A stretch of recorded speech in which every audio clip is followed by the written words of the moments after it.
रोहिणी आचार्य जी को अपने क्रेज का घमंड हो गया। उस क्रेज का घमंड कि एक सजा याफ्ता की बेटी है जो चारा घोटाले में कितने वर्षों तक वो जेल में रहे हैं, और क्रेज ऐसा शो करती है जैसे कि किसी स्वतंत्रता सेनानी जो सीमा पर लड़कर विजय प्राप्त करके आया।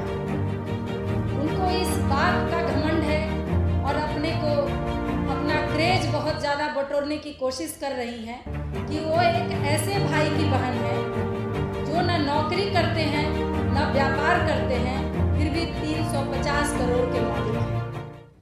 वो इस चीज़ का क्रेज बटोरने की कोशिश कर रही हैं कि जिस सारण क्षेत्र में वो प्रत्याशी बनकर गई हैं, उन्हीं के परिवार ने सारण की बेटी को ही बहू बनाकर और पूरे घर ने मिलकर, पूरे परिवार के सदस्यों ने मिलकर शारीरिक और मानसिक प्रताड़ना कर जिसे घर से बाहर निकाल दिया।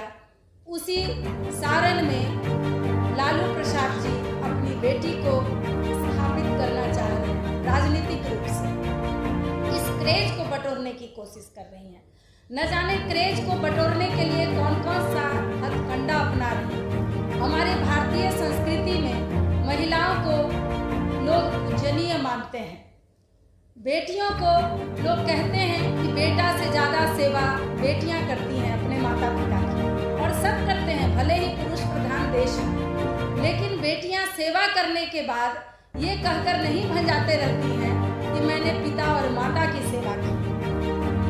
पिछले साल जिस तरह से रोहिणी आचार्य ने अपने पिता को किडनी दिया, जान बचाई, ईश्वर करे लालू प्रसाद जी स्वस्थ रहें, लेकिन जिस तरह से आज ये चुनावी मुद्दा बनाकर घर घर जाकर रोहिणी आचार्य कह रही हैं कि मैंने पिता को किडनी दिया है, आप हमें वोट कीजिए, मेरे जैसी बेटी सभी को होनी चाहिए। तो ये राजनीतिक हथकंडा जिस तरह से अपनाई हुई है, ये तो शक है कि उन्होंने किडनी दिया भी है या नहीं दिया है, ये भी जांच का विषय है।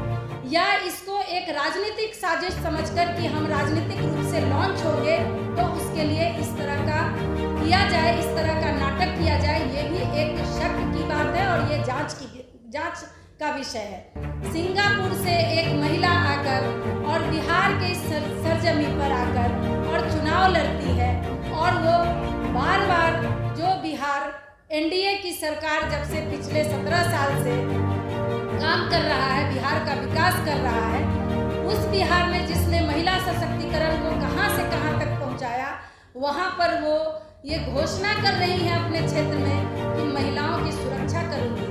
अरे पहले अपने घर में महिलाओं को सुरक्षित रखिए, जो दूसरे की बेटी आती है तब आप समाज की बेटियों की सुरक्षा की बात करेंगे। और जिस तरह से लालू प्रसाद जी को सामाजिक प्रणेता और सामाजिक न्याय के नेता कहे जाने वाले लालू प्रसाद जी, आप अपने परिवार में भी न्याय नहीं कर पाए, बेटी और बहू में अंतर किया, तो आप फिर समाज के न्याय की बात क्या करेंगे। जहां पारिवारिक न्याय की बात नहीं हो, वही उनकी बहू जो रो रो कर कह रही थी कि मैं भी तो यादव समाज की बेटी हूँ। स्वर्गीय दरोगा राय जो बिहार में इतने प्रतिष्ठित नेता थे, उनकी वो पोती है। वैसी लड़की को भी इन लोगों ने घर से धक्के बाहर निकाल दिया, और इन जालसाजों ने अपनी बेटी को उसी क्षेत्र में जाकर राजनीतिक रूप से स्थापित करने की कोशिश कर रहे हैं। सारण की बेटियां, सारण की बहुएं, सारण की माताएं इन लोगों के इस जालसाजी का और जिस तरह का नाटक ये लोग कर रहे हैं, इसका जवाब निश्चित रूप से सारण की जनता देगी। धन्यवाद।